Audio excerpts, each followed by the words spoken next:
नमस्कार मंडळी, माझं नाव आहे युक्ता साळुंखे. तर तुम्ही बघत आहात बोलूया बिंदास. आता तुम्ही विचार करतच असाल की मी कशी इकडे आणि अभिषेक कुठे आहे.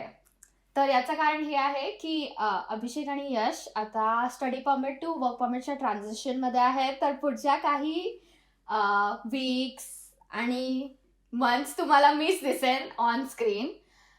पहिले तर मला माफी मागायची आहे की मला 4 वर्ष झाले कॅनडामध्ये राहून, म्हणून मी खूप जास्त इंग्लिश बोलते आणि मला खूप विचार करावा लागतं पहिले खूप मराठीत बोलायला, त्यासाठी क्षमा. पण आज आपण भेटणार आहोत एका दादाला. तो जस्ट कॅनडाला आला, एकदम नवीन आहे. तर आपण जाणूया त्याच्याबद्दल. दादा, तू काय बोलतो, तू कसा आहेस? मी मस्त आणि thank you for having me on this platform. Thanks to you and your team. तुम्ही कसे आहात आता? मी पण मस्त आहे. सो माझं हे फर्स्ट टाइम आहे पॉडकास्ट रेकॉर्ड करणं. Okay. थोडी नर्वस आहे.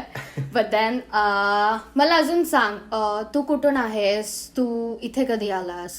Okay, well first talking about nervous, तर मी सुद्धा आहे, कारण की हे माझ्यासाठी नवीनच आहे काहीतरी. माझ्या बॅकग्राऊंडचं बोलायला गेलं तर मी ठाण्यातला राहणार आहे. बॉर्न अँड ब्रॉट अप तिकडचंच आहे. फॅमिलीमध्ये आई वडील, मी आणि माझी बहीण आहे. Recently I got married in 2022. आणि त्यानंतर I have my degree back in India in hospitality studies. 2013 me pass out झालो होतो आणि त्यानंतर मी जवळपास 5 वर्ष हॉटेल इंडस्ट्रीमध्येच होतो. त्यानंतर मग हॉटेल इंडस्ट्रीचे असे काही शिफ्ट मला मिळायला लागले की म्हणजे मी 4-4, 5-5 दिवस मी घरीच नव्हतो जात. सो मग ते जरा हेक्टिक व्हायला लागलं मला आणि मग म्हटलं की आता आपलं लग्न सुद्धा होणार आहे. सो एक थोडंसं एक settle down life, corporate life आपण ट्राय करूया. आणि ओळखीने मला एक छान अपॉर्च्युनिटी सुद्धा मिळाली जिथे मला डायरेक्ट मॅनेजरची पोझिशन मिळत होती. सो मग कोवर्किंग इंडस्ट्रीमध्ये मी एंट्री घेतली त्यावेळेस आणि तिथून मग माझी ऑपरेशन्सची जर्नी सुरू झाली. ओके. सो मग तिथून पुढे मग मी ऑपरेशन्स वगैरे करत करत आणि शेवटला जेव्हा मी इंडिया सोडलं लास्ट इयर 2024 मध्ये, तेव्हा माझी पोझिशन होती head of operations and sales. Head of operation and sales. So तू किती टाइम झाला इन सेल्स इन टोटल? सेल्समध्ये जर कोर सेल्स जर बघायला गेलं तर साधारणतः 2020 पासून. त्याआधी मी जे सेल्स करत होतो त्याची तिकीट साईज अशी स्मॉलच होती, म्हणजे एक 50,000 पर मंथ वगैरे टार्गेट अचीव होतं. बट जेव्हा मी लास्ट जॉबला जेव्हा लागलो तेव्हा एक साधारणतः माझी तिकीट साईज असायची 30 lakhs पर मंथ वगैरे. 30 तिकीट साईज होती माझी. तू बोलला हॉस्पिटॅलिटी इंडस्ट्री खूप हेक्टिक होती आणि म्हणून तू सेल्स मध्ये घुसला. सो ते ट्रान्झिशन कसं होतं? सो जसं की मी बोललो की हॉटेल इंडस्ट्री ही खूप त्रासदायक होती माझ्यासाठी सुद्धा. आणि त्याचं कारण मेन म्हणजे हे की मी कधी सकाळच्या शिफ्टला जायचो तर साधारणतः shift was suppose to be ended by 4 PM. But ती थोडीशी लांबली जायची. मग त्याचे 6 व्हायचे, 7 वाजायचे, मग 12 तासाची शिफ्ट व्हायची. आणि मग त्यानंतर मग नाईट शिफ्टला कोणी येत नसेल तर मग मला सांगितलं जायचं की एक काम कर, तू बंकर्समध्येच आज झोप आणि परत रात्री 11 वाजता शिफ्टवरती आहे. म्हणजे तुम्हाला कोणी रिप्लेसमेंट नव्हतंच म्हणजे एका पॉइंट. सो कसं असतं, जेव्हा तुम्ही एका टीम मध्ये काम करता आहात, आज जर तुमचा मला फोन आला आणि तुम्ही मला म्हणालात की अक्षय आज मला जमणार नाही शिफ्टवरती यायला काही कारणामुळे, सो तू मला मदत करशील का? सो मला सुद्धा पुढे ना कधी तुमची मदत हवी असेल. सो त्यामुळे मग ते टीम मध्ये एक बॉन्डिंग असल्यामुळे आम्ही कव्हर करायचो. कधी कंप्लेंट्स केले नाही. कंप्लेंट याच बाबत होती की आपण कितीही मेहनत करत असलो तरी सुद्धा ते कुठे नोटीस होत नव्हतं. सो त्यामुळे आणि कधीतरी ठीक होतं. बट आणि जेव्हा टीम मेंबर्स तुम्हाला विचारत आहेत की माझी आज मदत करशील का किंवा मला आज कव्हर करशील का, सो तेवढ्यापर्यंत ठीक होतं. बट जर तुम्हाला महिन्यातनं 3-3, 4-4 दिवस किंवा 5-5 दिवस सुद्धा तुम्हाला जर घरी जाता येत नसेल, सो ते कुठेतरी मला जरा जास्ती त्रास होतो. 4-5 दिवस माझा रेकॉर्ड 5 दिवसांचा होता. 4-5 दिवस सो लॉकर मध्ये म्हणजे माझं एक छोटंसं कपाटच होतं, जे अख्खं माझं संसारच होतं. 4-5 दिवस खूप जास्त झाले ऍक्च्युली. मी कधी एवढं इंडियामध्ये समोरून काम केलं नाही. पण हां, मला सेल्समध्ये इंटरेस्ट आहे, मार्केटिंगमध्ये इंटरेस्ट आहे. आणि माझ्याकडे कझिन्स पण आहे जे हॉस्पिटॅलिटीमध्ये काम करतात. ओके. सो हां, थोडा इन्फॉर्मेशन आणि बॅकग्राऊंड नॉलेज पण आहे. अशी कुठली माहिती आहे जी तू आमच्या व्ह्युअर्सला देऊ शकतो की तू तुझा कोर्स कसा चालू आहे आता? ओके. त्याआधी मला फक्त एक आता जसं तुम्ही म्हणालात की तुम्हालाही सेल्समध्ये इंटरेस्ट आहे, एक छोटीशी एक मजेशीर गोष्ट आहे की मी सेल्समध्ये कधीच जाणार नव्हतो. म्हणजे नेहमी मी लोकांना बोलायचं की मला एक्स्ट्रा पैसे सुद्धा दिले तरी मी सेल्समध्ये जाणार नाही, कारण की ते टार्गेट खूप आहे आणि ते टार्गेटला पोहोचण्याचं जे प्रेशर असतं ते मी नाही घेऊ शकत. बट जेव्हा कोविड लागला आणि जेव्हा माझा पहिला जो ऑपरेशनचा जो जॉब होता तो मी लूज केला, मला काही करून मला सेल्सचीच पोझिशन मिळत होती. ओके. आणि तिथून माझा सेल्सचा हा प्रवास सुरू झाला. आणि जेव्हा कळलं की क्लायंटशी कशा प्रकारे बोलायचं आहे, त्यांना कुठल्या शब्दांमध्ये त्यांना त्यांचे पकडायचे आहेत आणि त्याच्यावरती त्यांना ते सेल करायचं आहे, मग ते एक माझ्यासाठी एक अडिक्शन झालं. ती जे विनिंग होतं की हा डील मला मिळाला, हा डील मी क्रॅक केला, ओके. ती जी एक खुशी होती, ती जी एक तो जो एक आनंद होता, तो कुठेतरी मला म्हणजे खूप आवडायला लागला. आणि तिथून मग माझी सेल्सची जर्नी सुरू झाली. लास्ट जॉबमध्ये जेव्हा मला 6 महिन्याचा टार्गेट दिला होता की 6 महिन्यात तुम्हाला पूर्ण बिल्डिंग फिलअप करायची आहे, स्टार्टअप होतं, मी एकटाच होतो आणि बाय ट्रेनिंग आणि by one of my friends help, तो सुद्धा सेल्समध्ये होता. तो म्हणजे ते काय म्हणतात ते मुरलेले दाणे असतात जे सेल्समध्ये, तशातला होता तो. म्हणजे खूप एक्सपिरियन्स तो. तर त्याने थोडंसं मला हेल्प केलं की कसं बोलायचं, तू डायरेक्ट प्रोडक्ट पिच नको करूस आणि आधी त्यांचा बॅकग्राऊंड जाणून घे वगैरे, त्यांना कुठली गरज आहे, आपण काय प्रोव्हाइड करू शकतो. एक्झॅक्टली. तू तुझा प्रोडक्ट सेल नको करू, हे कळून घे की त्यांना काय हवंय आणि त्या हिशोबाने तू तुझा प्रोडक्ट सेल कर. मग ते जेव्हा कळायला लागलं, मग तो जो 6 महिन्याचा टार्गेट होता, मी सक्सेसफुली 4 महिन्यात तो अचीव्ह केला होता. आणि तिथून मग मला जास्ती आवडायला लागलं. सो तुम्ही समोरासमोर सुरू केलं ना सेल्स, म्हणजे हो. असं ऑनलाईन वगैरे? जेव्हा स्टार्ट केलं तेव्हा ऑनलाईन होतं, कारण काय कोविड पिरियड होता आणि तेव्हा एडटेक इंडस्ट्री जास्ती जोमात होती. सो त्यामुळे एज्युकेशन इंडस्ट्री, सो मी जे एज्युकेशन प्रोव्हाइड केलं जातं ऑनलाईन त्या कंपनीमध्ये होतो. आणि तिथून मग माझी ऑनलाईन सेल्सची जर्नी सुरू झाली, जी जास्ती कठीण असते. कारण काय समोरचा माणूस तुम्हाला ओळखत नाही, तुम्ही फक्त एका कॉलवरती तर तुम्हाला पैसे का द्यावेत, तर त्याच्यामध्ये तुम्हाला जास्ती कन्व्हिन्सिंग पॉवर लागते. सॉरी, जरा विषय जरा भरकटला, कारण काय जेव्हा जेव्हा सेल्सचं बोलणं होतं तेव्हा मी पूर्ण माझं डेडिकेशन देऊन टाकतो. पण तुमचा जो मेन प्रश्न होता की इकडचे आता शिक्षण कसं चाललं आहे, सो तसं बघायला गेलं तर शिक्षण इकडचं खूप छान गेलं. मला एवढं अपेक्षित नव्हतं. मला असं वाटलं होतं की खूप कठीण असेल, कॉम्पिटिशन खूप असेल. कारण काय जेव्हा एकाच एरियातनं सगळे लोक असतात, तुम्हाला सगळ्यांची मेंटॅलिटी थोडीफार माहिती असते. बट जेव्हा जगभरातनं लोक त्या एका कॉलेजमध्ये, त्या एका वर्गात येणार आहेत, काही साऊथ मधले होते, तर काही फिलिपिन्स मधले होते, तर काही आफ्रिकामधले होते, तर त्यांची मेंटॅलिटी तुम्हाला माहित नाहीये. तुम्हाला तुमचं स्वतःचं कॉम्पिटिशन लेवल माहित नाहीये. आणि त्यावेळेस तुमचा खरा जो स्ट्रगलचा भाग आहे तो सुरुवात होतो की तुम्ही एका नवीन देशात आहात, तुम्हाला कम्प्लीट एक फ्रीडम आहे, आझादी आहे की तुम्ही काहीही करू शकता. ती तुमची चॉईस आहे की तुम्ही कशावरती लक्ष देता, तुम्ही इथे का आहात आणि तुम्हाला काय अचीव्ह करायचं आहे, हे लक्षात ठेवणं खूप इम्पॉर्टंट आहे. आणि आज ह्या चॅनलच्या माध्यमातून मला एक गोष्ट नक्कीच सांगावीशी वाटते की जेव्हा मी कॅनडामध्ये आलो, मी बऱ्याच लोकांना भेटलो की अरे शिक्षण एवढं काय खासं नाही इकडे, एवढं काय सिरियसली घेऊ नकोस तू, आणि खास करून ते कॉलेज, त्या कॉलेजमध्ये तर कोणी लक्ष पण देत नाही. ठीक आहे, पण आपण इथे एक पैसे भरून आलो आहोत, आपण इथे तसंही फुल टाइम काम करू शकत नाही आहोत. मग फावल्या वेळामध्ये मग आपण काय करावं, मग अभ्यासच करून घेऊया ना ऍटलिस्ट. मग जे करायला आलो आहोत, जे अचीव्हमेंट आलं आहे तेच आपण अचीव्ह करूया. आणि त्याच्या बेसिसवरती आपला जर पायाच मजबूत नसेल, सो बऱ्याचशा पुढे जाणार, पुढे कसं जाणार. आणि मानलं समजा इकडे शिक्षणाला तेवढा इम्पॉर्टन्स नाहीये असं त्या लोकांचं म्हणणं आहे, माझं नाही. किंवा मला अजूनही मी अशा लोकांना कोणाला करिअरमध्ये भेटलो नाहीये की प्रोफेशनल लोकांना भेटलो नाहीये की जे म्हणतात की education is not important. So मला स्टुडंट्सना ह्या चॅनलच्या माध्यमातून फक्त एकच गोष्ट सांगावी अशी वाटते की तुम्ही इथे एवढा पैसा देऊन आला आहात, पैसा सगळ्यांना कमवायचा आहे इथे, बट त्या व्यतिरिक्त तुम्ही जर शिक्षणावरती सुद्धा जर जोर दिला तर जो पैसा तुम्हाला मिळणार आहे इन फ्युचर, तुम्ही जे नॉर्मल शॉप्समध्ये किंवा कुठल्या छोट्या मोठ्या पोझिशनला जर लागणार आहे, तुम्हाला मोठी पोझिशन मिळण्याचे चान्सेस आहेत तुमचं जर शिक्षण चांगलं आहे तर.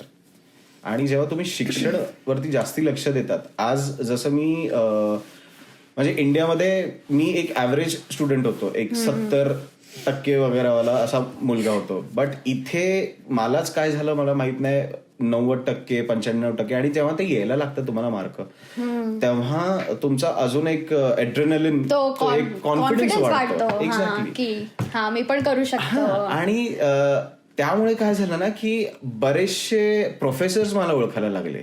एका प्रोफेसरने मला समोरनं अप्रोच केला की मी एक रिसर्च करणार आहे, सो तू माझा एक असिस्टंट बनशील का. सो आज तो माणूस पॉलिटिशियन आहे आणि त्याच्या ओळखीत जर माझं नाव जर छान झालं आहे, तर मला उद्या जर कुठे जॉबसाठी रेफरन्स हवा असेल तर मला देऊ शकतो. एक प्रोफेसर सोबत माझं इतकं रिलेशन छान झालं होतं की मी माझा रेझ्युमे एडिट करत होतो, क्लास सुरू व्हायला वेळ होती, ती माझ्या मागे येऊन उभी राहिली आणि तिने समोरनं मला सांगितलं की तुझा रेझ्युमे बरोबर वाटत नाहीये, मला पाठव, मी तुला एडिट करून पाठवते. तिने त्याच संध्याकाळी, सकाळी 10 वाजताचा आमचा लेक्चर होता, संध्याकाळी साधारणतः 8 वाजता तिने मला माझा रेझ्युमे बनवून पाठवला होता. सो हे तेव्हाच होऊ शकतं जेव्हा तुम्ही तुमचे एफर्ट्स टाकाल. हो, म्हणजे मी पण अग्री करते, जे म्हणजे एज्युकेशन इम्पॉर्टंट आहे. आणि मी स्वतःहून एक्सपिरियन्स केला. जेव्हा मी 2021 मध्ये आली, मी तेव्हा विंडसरमध्ये राहायची आणि असं झालेलं की मी ऑटिझम अँड बिहेवियरल सायन्स करायला आली. सो माझं बॅकग्राऊंड सायकोलॉजीमध्ये आहे. मी bachelor of arts in psychology केलं मेजर्स, आणि नेमकी 2020 मध्ये ग्रॅज्युएट झाली, जूनच्या ऐवजी ऑक्टोबरमध्ये.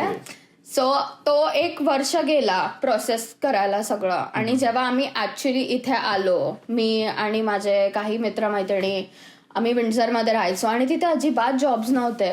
आणि असं झालेलं की एका पॉइंट पर्यंत की आमची GIC पण अडकली आहे आणि जॉबचा पण काय नाही आहे. सो म्हणजे मी तेव्हा मला डॅडने ऍक्च्युली, माझ्या बाबांनी खूप मोटिवेट केलं की ठीक आहे, चालेल, असं सगळं होत राहतं आणि एज्युकेशनवरती खूप कॉन्सन्ट्रेट कर, तू जे करायला आली आहे ते कर. आणि अशा वेळेस ना सर्वात महत्वाची गोष्ट ही आहे की तुमच्या आसपासची जी लोक आहेत ती तुम्ही कशी ठेवताय. अशी लोक आहेत का की ज्यांना फक्त पार्टी करायची आहे, अशी लोक आहेत की ज्यांना अभ्यासमध्ये, आता आज माझा जर कॉलेजमधला ग्रुप बघायला गेलं, मी भले 90%ला खुश असेन, पण मी माझ्या दुसऱ्या सेमिस्टरमध्ये अशा लोकांना भेटलो जे म्हणजे आमच्यामध्ये एक हेल्दी कॉम्पिटिशन असायचं. आम्ही एकमेकांना कॉल करून विचारायचो की ह्या विषयात किती मिळाले, ह्या परीक्षेत तुला किती मिळाले, आणि मी खुशी खुशी सांगायचो की अरे मला 90% मिळाले. बट तो समोरचा व्यक्ती मला, अच्छा मला 100 मिळाले. अरे यार, मला 1 सेकंदाचं तरी खुशी दे मला थोड्या वेळ कधीतरी. पण मग तेच माझी मेंटॅलिटी ती वाढत गेली की अरे ह्याला 100 मिळू शकतात तर मला का नाही मिळू शकत, मला का 90 मिळतात. मग तिथे माझी मेहनत वाढत गेली. तर म्हणजे हे खूप इम्पॉर्टंट आहे की तुमच्या आसपास तुम्ही कशा लोकांना ठेवताय. तर तू फुल टाइम जॉब शोधतोय? मी आता फुल टाइम जॉब शोधतो आहे. एक साधारणतः मी सिक्युरिटीचं लायसन्स सुद्धा काढून ठेवलेलं आहे. आणि आत्ता काही दिवसांमध्ये माझी 4 व्हीलरची सुद्धा एक्झाम आहे आणि विचार करतो की गाडी सुद्धा घ्यावी. सो इथे गाडी म्हणजे तुमची लायबिलिटी नव्हे तर तो तुमच्यासाठी ऍसेट आहे, कारण काय तो तुम्हाला एक पैसे कमवण्याचा एक माध्यम आहे. हो, इंडीड वरती म्हणजे जेव्हा मी पण जॉब शोधत होती ग्रॅज्युएट झाल्यानंतर, तेव्हा त्यांचे एक रिक्वायरमेंट होते की तुम्हाला ड्रायव्हर्स लायसन्स हवा आणि तुमच्याकडे गाडी हवीच हवी. तो ह्यांच्यासाठी ही बेसिक नेसेसिटी आहे, जरी ती आपल्यासाठी नसेल तरी. बरोबर. आणि ह्याच्या मागचं कारण असं होतं की म्हणजे बऱ्याचशा नोकऱ्या अशा आहेत की ज्याच्यामध्ये तुम्हाला गाडीची काही गरज पण नाहीये, बट तरी सुद्धा ते तुम्हाला विचारतील की तुमच्याकडे गाडी आहे का. तर कारण त्यांना समजा कधी वाटलं की अक्षय आता लगेच 1 तासात तू येऊ शकतोस का. सो जर तुझ्याकडे गाडी नाहीये तर तू बसने ट्रॅव्हल करणार, आणि बसने इथे ट्रॅव्हल करायचं म्हणजे 1 ते 2 तास आरामात जाणार, कारण काय बस लॉंग रूटने जाते. सो त्यामुळे गाडी असणं हा एक फायद्याचाच गोष्ट आहे. आणि इथे तसंही तुमच्याकडे पर्सनल लाईफ असं सध्या स्टार्टिंग स्टेजवरती नसतं. तुम्ही जेवढं स्ट्रगल कराल ते तुमच्यासाठी चांगली गोष्ट चांगली आहे. गोष्ट आहे, कारण तेवढा जास्त एक्सपिरियन्स मिळतो, तेवढा जास्त तुम्ही लोकांशी भेटता, तुम्ही बोलता. खरंय. आणि फॉर शुअर म्हणजे हो. आणि एक्सपिरियन्सचं बोलायला गेलं तर म्हणजे अशीही बऱ्याचदा वेळ आली होती की जेव्हा मला पार्ट टाइम जॉब लागला होता इथे, तेव्हा माझी रात्रपाळी असायची. सो रात्रपाळी करून सकाळी परत कॉलेजमध्ये जाणं हे म्हणजे माझ्यासाठी फार कठीण होतं. बट करायचं आहे तर तुम्ही त्याला काही कारण देऊ शकत नाही, काहीच नाही बोलू शकत कारण त्यांना. काही देऊ शकत नाही. परत असेही काही लोक होते जे अरे एक दिवस जर रजा घेतली तर काय एवढा फरक पडणार आहे. पण बरोबर रजा घेऊन मी घरी बसून करू तरी काय ना. माझा फॅमिली आहे इथे, माझे जेवढे मित्र आहेत ते सगळे कॉलेजमधलेच आहेत. ओ, मी त्यापेक्षा कॉलेजमध्येच जातो. सो तुमची वाईफ इथे नाही आली अजून? नाही, अजून नाही आली आहे. काही कारणांमुळे त्यांना इंडियामध्येच थांबावं लागलं होतं. आणि ती सिव्हिल इंजिनियर आहे. सो तिला नुकताच जॉब लागला होता तिच्या फील्डमध्ये. सो म्हटलं की तू आधी इथे एक्सपिरियन्स घे आणि मग जेव्हा मी वर्क परमिट वरती जाईन तेव्हा मी तुला तिथे बोलवेन. ओके, चांगलं. तुम्हाला विंटर कसा वाटला कॅनडाचा? तो विषय जर अवॉइड करता आला तर मला खरंच आवडेल, पण भयंकर एक्सपिरियन्स होता. बट आवडलं सुद्धा, कारण पहिल्यांदा आयुष्यात असं काहीतरी आणि हा विंटर सर्वात जास्त होता. ते काहीतरी ह्याला म्हटलं जातं ला नीना इयर का असं काहीतरी, जो बऱ्याच वर्षांमधनं येतो आणि पूर्ण आपल्या ग्लोबवरती सगळे टेम्परेचर, सगळे जे क्लायमेट्स असतात ते हार्श असतात. गरमी सुद्धा आता तेवढीच पडणार आहे, थंडी सुद्धा तेवढीच आहे, पाऊस सुद्धा तेवढाच आहे जास्ती. बट थंडी म्हणजे भयंकर एक्सपिरियन्स होता. एक सर्वात म्हणजे जेव्हा मी ऑलमोस्ट रडलो असतो जर अजून 5 मिनिटं बस आली नसती. नुकतीच विंटरची सुरुवात होती आणि रात्री जेव्हा मी शिफ्टवरती जात होतो तेव्हा मी टेम्परेचर बघितलं तर फार नव्हतं, 5 डिग्री वगैरे होतं. आणि तोपर्यंत मी 5 डिग्रीला थोडासा झालो होतो यूज टू. म्हणलं ठीक आहे, जॅकेट वगैरे घ्यायची गरज नाहीये. आणि शिफ्ट झाली सकाळी 6:30 वाजता मी निघालो. पूर्ण सगळीकडे बर्फ आणि टेम्परेचर पोहोचलं होतं काहीतरी -21 वरती. आणि -21. आणि माझ्याकडे ना विंटर जॅकेट होतं, काही नव्हतं. एक नॉर्मल टी शर्ट होता जो माझा फूड बेसिक्स मधला जो साधं ते जर्सी टाईप टी शर्ट असतं, आणि त्याच्यावरती एक हुडी घातलं होतं मी ट्रॅव्हलिंगसाठी पास. आणि -21 मध्ये माझ्याकडे ना कॅप आहे, ना ग्लव्ज आहेत, ना मास्क आहे, ना जॅकेट. आणि मी बसस्टॉपवरती तसंच उभा होतो आणि मी ऑलमोस्ट रडायला आलो होतो त्यावेळेस. सो तोही एक एक्सपिरियन्स आहे जो घेतलाच हवा कोणत्याही माणसाने. तिथून कारण का मला अद्दल घडली आणि मला तेव्हा अक्कल आली. मी की कधीच विश्वास नाही, म्हणजे ते पण, आणि कधीच विश्वास नाही ठेवायचा जो तुम्हाला टेम्परेचर दाखवत होतं. आज सकाळी थंडी होती, नंतर ऊन पडलं, नंतर पाऊस झाला, आणि आता मी इथे येत होतो तेव्हा परत ऊन पडलेलं होतं. हो, कॅनडाचं वेदर तसंच आहे. म्हणजे मी आधी जेव्हा विंडझरमध्ये राहायची त्या वर्षी पण या वर्षी जसा जो बर्फ पडलाय तो तसा त्या वर्षीही पडला. आणि तिकडे पण सेम लिव्हिंग कंडिशन्स होते. ऍज अ स्टुडंट काय ट्रॅव्हल नाही आणि जवळ आसपास काय नाही. प्लस विंडझरमध्ये जॉब्स पण नव्हते तेव्हा. पण मी तुम्हाला बोलेन की विंडझर, हॅमिल्टन, टोरंटो ह्या सगळ्या भागांमध्ये बर्फ खूप वेगळा पडतो. कारण मी राहिली आहे हॅमिल्टन मध्ये पण 1 वर्ष, आणि माझे फ्रेंड्स टोरंटो मध्ये राहतात. आणि जेव्हा आम्ही विंडझर मध्ये एकत्र आलेलो, स्टुडंट्सच होतो सेंट क्लेअर कॉलेजमध्ये. बट ओव्हर द जेवढे वर्ष गेले ना तेवढ्या वर्षाने मला कळालं की एकदम अनप्रिडिक्टेबल आहे. खरंय. पण यातही जर आपण पॉझिटिव्ह जे मी माइंडसेट नेहमी घेऊन चालत असतो, आपण तरी -21 मध्ये खुश होतो. माझे काही मित्र सॅस्केचुअन वगैरे मध्ये आहेत, ते -30, -35 मध्ये आहेत, जे खूप खराब आहे. आपल्याकडे बरं आहे -21 पर्यंत. तुमच्या घरी कोण कोण राहतं? जसं मगाशी मी बोललो की आई वडील, मोठ्या बहिणीचं लग्न झालं आहे, आणि माझी बायको. 2020 मध्ये माझं लग्न झालं. सो 4 जण सध्या तरी घरी. तुम्ही मिस करता तुमच्या वाईफला? खूप जास्त. म्हणजे काही क्षण असे असतात, साधं तुमच्या लाईफमधले जेवढे अचीवमेंट्स असतात ते तुमच्या जवळचे जेवढे आहेत त्यांच्यासोबत तुम्हाला ते शेअर करायला खूप आवडतं. पण सो साधं जर कॉलेजच बघायला गेलं तर मला जेव्हा सर्टिफिकेट मिळालं किंवा पहिला माझा जेव्हा पार्ट टाइम जॉब लागला, हो, पार्ट टाइम जॉब ज्यावेळेस लागला त्यावेळेस जेव्हा मला कन्फर्मेशन आलं इंडियामध्ये, तेव्हा साधारणतः काहीतरी पहाटेचे 4 वाजले होते. मी वेळ काळ काही न बघता पहिला कॉल माझ्या बायकोला केला, बोललं की पार्ट टाइम जॉब लागला आहे, आता काही टेन्शन घेऊ नका माझ्याबद्दल, आई पप्पांना उठव. मग अरे 4 वाजले राजा, बोललं नाही तू आत्ता त्यांना उठव आणि मग त्यांना सांग, कारण की त्यांना खूप काळजी लागली होती की पोराचं कसं होईल काय होईल. बोललं काही काळजी करू नका, जॉब लागलेला आहे.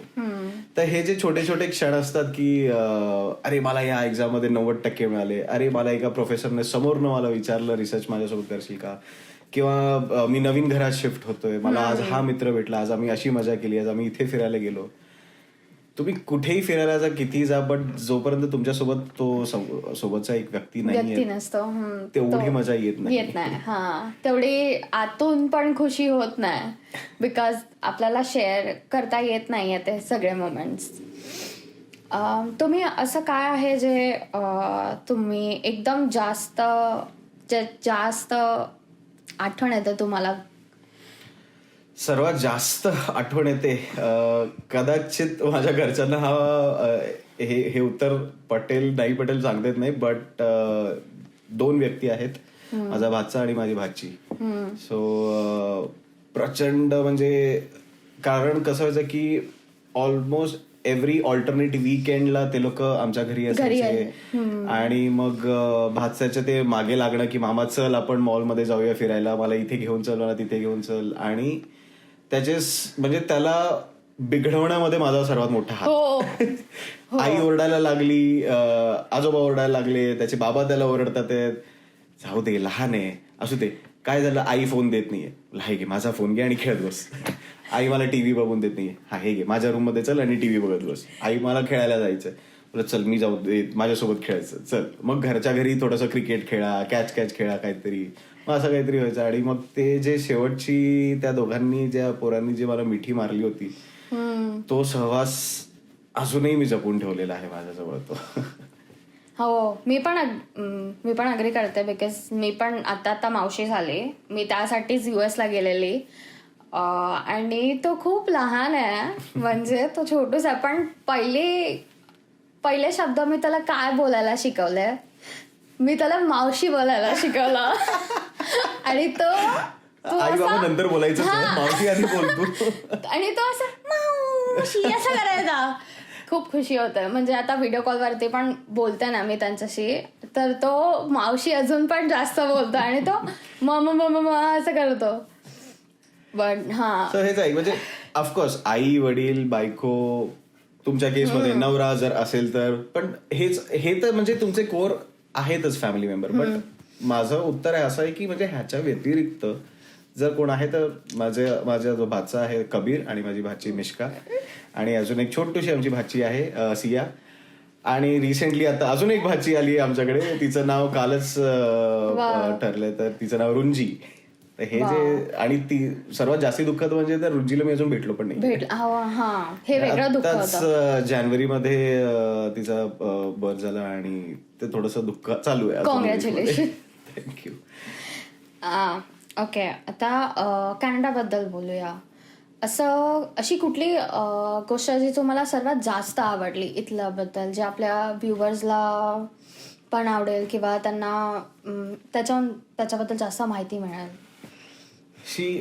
लगेच आठवण्यासारखी तर असं बघायला गेलं तर क्लायमेट खूप स्वच्छता आहे.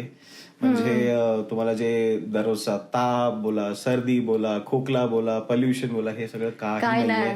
म्हणजे मी औषधांची माझी एक छोटीशी पोटली घेऊन आलो होतो, ते आजही तसे पडलेले आहेत. ते औषध एकही मी घेतलेलं नाहीये. So yes, touch wood. आणि दुसरं म्हणजे की लोक इथे खूप चांगले आहेत जर तुम्ही त्यांच्याशी चांगले वागाल तर. तुम्ही त्यांना फक्त हाय हॅलो जरी बोललात तरी ते समोरनं तुमच्याशी बोलायला येतात. लोकांना बरेच असे एक पर्स्पेक्टिव्ह असतं की अरे इंग्लिश बोलणारा आहे, व्हाईट माणूस आहे, ह्याच्याशी कसं बोलावं आपण, हे आपल्याशी रागात बोलतील, रूडली बोलतील. बट नाही, तुम्ही तुमचं मन साफ ठेवून तुम्ही त्यांच्याशी बोलायला जा. ते ओव्हर अँड अबोव्ह जातील तुम्हाला हेल्प करण्यासाठी. आमचे नेबर्स सगळे कनेडियन्स आहेत, आम्ही ज्या हाऊसमध्ये आता ज्या राहतो. सो आम्ही बऱ्याचदा बाहेर कधी बॅकेड वगैरे मध्ये क्रिकेट खेळत असलो किंवा काही बाहेर नुसतं आम्ही चहा वगैरे पीत बसलेलो असू, ते समोरनं बऱ्याचदा किती वेळा पास होत असताना हाय हॅलो बोलून जातात. एकदा दोनदा बोलायला सुद्धा आलेले आहेत ते. सो लोक, क्लायमेट आणि नियम पाळणं हे खूप चांगल्या गोष्टी आहेत मला सध्यापर्यंत आवडलेल्या. हो, नियम पाळणं मी पण बघितलंय. खूप स्ट्रिक्ट आहेत हे लोक त्या बाबतीत. कारण असं आय थिंक त्यांना खूप मोठी फाईन बसते जर त्यांनी असं सगळं केलं नाही तर. तुम्ही म्हणाला की तुम्ही सेल्स मधून आहात आणि तुम्हाला काहीतरी 5-7 वर्षाचा एक्सपिरियन्स आहे. तर असा कुठला सल्ला आहे जे तुम्ही व्ह्युअर्सला देऊ शकता जे आता जस्ट सुरू करतात त्या फील्डमध्ये, किंवा असे कुठले टिप्स आहेत जे त्यांना मदत करतील? सो इथे आल्यापासून मी जी एक गोष्ट खूप जास्त शिकलो आहे ती आहे नेटवर्किंग. ओळखी बनवा. पहिल्या दिवसापासून सगळ्यांशी छान बोला. तुम्हाला नाही कळणार की कधी कोणता व्यक्ती तुम्हाला मदत करेल.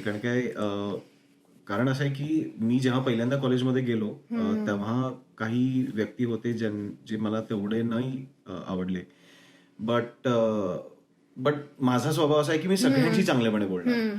सो जस्ट बिकॉज मी ते केलं, त्या एका व्यक्तीने समोरून येऊन मला पार्ट टाइम साठी विचारलं की अरे तुला जॉब मिळाला का? म्हणलं नाही. म्हणलं एक काम कर, माझ्यासोबत चल, मी तुला जॉब लावून देतो. बिकॉज मी त्याच्यासोबत चांगलं होतो. माझा ना इंटरव्ह्यू झाला ना काय. तो त्याच्या मॅनेजरकडे गेला, मॅनेजरला बोलला की ह्याला जॉब हवा आहे. मॅनेजर चांगला होता, बोलला की ठीक आहे, रविवारपासून ये. आणि जेव्हा ती अपॉर्च्युनिटी माझ्याकडे आली की जेव्हा मॅनेजर मला बोलला की आपण 2-3 बघतोय, लगेच मी जे माझ्या ओळखीतले होते ज्यांना हा जॉब हवा होता मग त्यांना लावून दिला. बोललं की तुम्हाला जॉब हवाय, नेटवर्किंग इज द ओनली सल्ला जो मी देईन सगळ्यांना. की सगळ्यांशी बोला, सगळ्यांशी चांगल्यापणे बोला आणि सगळ्यांची मदत सुद्धा करा. जे तुमच्या हद्दीत राहून तुम्हाला. बरोबर आहे. सो तुम्ही मला म्हणालात की आपला असा कुठला एंड गोल नाही आहे, बरोबर? की आपल्याला एंड गोल ठेवला की जर्नीचं काय मिनिंग नाही राहत. सो आपली जशी लाईफ मुंबईमध्ये होती, आता कॅनडामध्ये जसं आपण जगतो, स्ट्रगल दोन्हीकडे आहे. सो तुम्हाला असं वाटतं का की आपला एक कुठला आपण एक पर्पज सर्व करतो लाईफमध्ये, मग भले मग ते आपण 10 वर्षाचं असू दे किंवा आपण 20 वर्षाच्या पुढे किंवा 50 पर्यंत जाईपर्यंत आणि आपले मुलं मोठे होईपर्यंत? ओके, जरा कठीण प्रश्न आहे पण हो नक्कीच पर्पज. जसं मी म्हटलं की आता हा माझा पर्सनल पर्स्पेक्टिव्ह आहे की म्हणजे मी शेवटचा एक गोल ठेवत नाही आणि मी बरेचसे असे डिसिजन आहे की जे in the situation, in the moment मी घेतो. मला ज्यावेळेस बाईक घ्यायची होती त्यावेळेस अकाउंटमध्ये हार्डली माझ्या 5,000 होते, 5,500 काहीतरी होते आणि मी बुकिंग अमाऊंट काहीतरी 5,000 भरली होती आणि लगेच बाईक घेतली होती. नंतर विचार केला नाही. बट पर्पजचं जर म्हणाल तर नक्कीच बिना पर्पजचं जर तुम्ही म्हणाल तर एक म्हणजे साधं एक ॲनिमल लाईफ होऊन जाईल. ते एका पशुची जसं आयुष्य होऊन जातं की त्याचं पर्पज काहीच नाही, फक्त आज सकाळी उठा, खा आणि परत झोपा आणि सर्व्हाइव्ह करा. आपल्याकडे त्या व्यतिरिक्त सुद्धा बरेचसे पर्पज आहेत. आपल्याला स्ट्रिंग्स आहेत अटॅच आपल्या फॅमिली सोबत, आपल्याला स्ट्रिंग्स आहेत अटॅच आपल्या फ्रेंड्स लोकांसोबत. आपले पर्सनल गोल्स असतात लाईफमध्ये, करिअरमध्ये की मला ही एक पोझिशन गाठायची आहे किंवा मला एक नवीन घर घ्यायचं आहे, मला एक मोठी गाडी घ्यायची आहे. सो हे जे मी लोकांना नेहमी हेच सांगतो की गोल ह्यासाठी नका ठेवू. जर ठेवायचं ठेवा, छोटा ठेवा, पण त्यावरती तुमचं आयुष्य रंगवू नका की हे नाही झालं तर माझं आयुष्य बरबाद आहे. कारण काय होऊ शकतं, माझ्याही आयुष्यामध्ये बरेचसे असे मोमेंट झालेले आहेत की जे मला हवं होतं ते नाही मिळालं. आज मे बी त्याच कारणांमुळे मी कॅनडामध्ये आलो आहे की माझ्याकडे मुंबईमध्ये सगळं काही होतं, फॅमिली होती, बायको होती, माझ्याकडे छान नोकरी होती, छान पोझिशन सुद्धा होती. बट काही अचीवमेंट्स माझ्या राहिल्या जे मला कॅनडामध्ये यावं लागलं. सो जर मी त्या अचीवमेंट किंवा त्या गोल्सला अडकून राहिलो असतो, आयदर मी एकतर डिप्रेशन मध्ये गेलो असतो, मी काहीतरी वाईट करून बसलो असतो स्वतःला. कारण तुम्ही जर ती पॉझिटिव्ह माइंडसेट नाही ठेवली, ठीक आहे चलताय, नाही हुआ दुसरा मूव ऑन करायचं आयुष्यामध्ये. सो तसं करा. म्हणून पर्पजला तुमचं आयुष्य नका बनवू. आयुष्यामध्ये पर्पज असणं ठीक आहे, बट पर्पजला तुमचं आयुष्य नका बनवू. हो, मला पण बरोबर वाटतं ते कुठेतरी. कारण जसे जसे मोठे होतो तसं तसं एक्सपिरियन्स येतो आपल्याला, आणि मग आपण त्यानुसार मोल्ड होत जातो. आपला जॉब, आपली फॅमिली. सो अशी कुठले व्हॅल्यूज आहेत जे तुम्ही आता तुमच्या पुढच्या जनरेशनला देऊ शकता? व्हॅल्यूज बघायला गेलं की ते असलेच पाहिजे. आता फॉर एक्झाम्पल मी हेल्पिंग, लोकांना मदत करण्यामध्ये खूप मानते, बट असे खूप काही लोक आहेत जे त्यांच्यासाठी ते इम्पॉर्टंट नाही आहे. आता भले मग ते कनेडियन्स असतील किंवा कोणी पण असेल. मी भेटलोय अशा काही लोकांना की ज्यांना मदत करण्यापासून काही त्यांना बेनिफिट नाही. तुला मदत केल्याने मला काय फायदा होणार आहे हेही विचार करणार.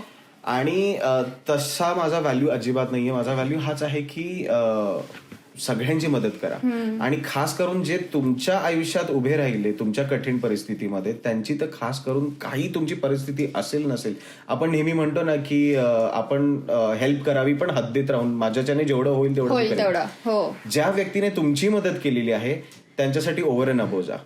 तुम्ही नाही करू शकत असाल तरी सुद्धा तुम्ही ट्राय करा, प्रयत्न करा. खास करून जे नवीन स्टुडंट जे काही कॅनडामध्ये आता येणार असतील, जे प्लॅन करत असतील, तर काही असे क्षण आहेत किंवा काही अशी लोक आहेत ज्यांना कधीच विसरू नका. हे बऱ्याचशा तुम्ही रील्समध्ये सुद्धा बघितलं असावं, पण हे मी खरंच मानतो की जेव्हा तुम्ही कॅनडामध्ये आलात, ज्यांनी तुम्हाला स्वतःच्या घरात ठेवलं, भले मग ते 4 दिवस असो, 15 दिवस असो किंवा 1 महिना असो, त्यांना कधीच विसरू नका. त्यांच्यासोबत नेहमी टायअप मध्ये राहा. कारण काय, तेही इथे कुठेतरी स्ट्रगल करूनच आले आहेत, तरी त्यांची स्ट्रगल बाजूला ठेवून त्यांनी तुमची मदत केली.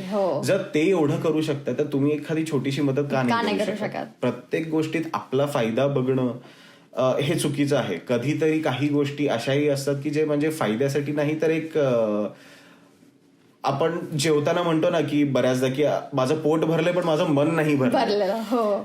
बऱ्याचदा मदत केल्याने तुमचं मन भरतं. सो फक्त पोटासाठी नाही तर मनासाठी सुद्धा जगा. हो, किती छान लाईन बोलला तुम्ही. पण बरं वाटलं दादा, धन्यवाद आल्याबद्दल. खूप मजा आली तुमच्याशी गप्पा गोष्टी करून आणि फुल जर्नी बद्दल बोलून. मला अजून बोला असं वाटेल, पण थँक्यू. नाही, धन्यवाद तुम्हाला आणि तुमच्या टीमला सुद्धा मला इथे बोलवल्याबद्दल, हा प्लॅटफॉर्म दिल्याबद्दल, की जिथे मी माझी स्वतःची जर्नी सांगितली. आणि काही का होऊ नये, बट 1% जरी कुठे माझ्या बोलण्याने, माझ्या शब्दांनी जर नवीन येणाऱ्या व्यक्तींची जर काहीही मदत होत असेल तर त्यातच माझं सुख प्राप्त होईल मला. आणि थँक्यू मला हा प्लॅटफॉर्म दिल्याबद्दल. तर आज खूप छान वाटलं दादाशी बोलून, त्याच्या लाईफ बद्दल, त्याच्या पर्पज बद्दल, त्याची जर्नी कशी होती फ्रॉम इंडिया टू कॅनडा. आणि खूप बरं वाटलं की असं अजून एक व्यक्ती आहे जो पॉझिटिव्ह माइंडसेट ठेवतो आणि ज्याच्यासाठी लोकांना मदत करणं खूप खूप इम्पॉर्टंट आहे, महत्वाचं आहे. पण तुम्ही मला सांगा तुम्हाला हा एपिसोड कसा वाटला खालच्या कमेंट सेक्शनमध्ये. आणि विसरू नका लाईक, शेअर आणि सबस्क्राईब करायला, कारण हे आपल्या सर्वांचं चॅनल आहे ज्याचं नाव आहे बोलूया बिंदास.